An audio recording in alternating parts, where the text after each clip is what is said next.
So, this Christian. Nag-ano ko lang nagagalit na-consumi lang ako na wala akong napala sa hype na hand of God na yan. Putang ina, napakarami kong panahon na nasayang. Sabi natin 10 taon, putang ina, wala akong napala.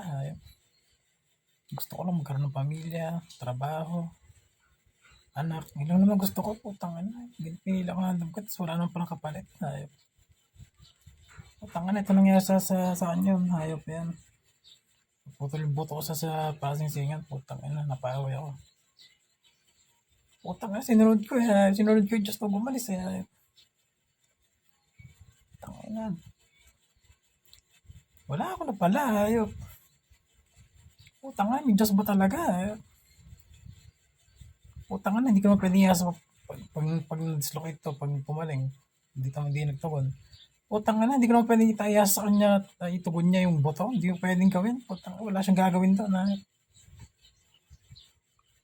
May posible nga gumawa ng himala. Imposible mangyari. Putang ina, pag naputulan ka ng tenga, wala na yun. Hindi na may babalik. Ang totoong realidad.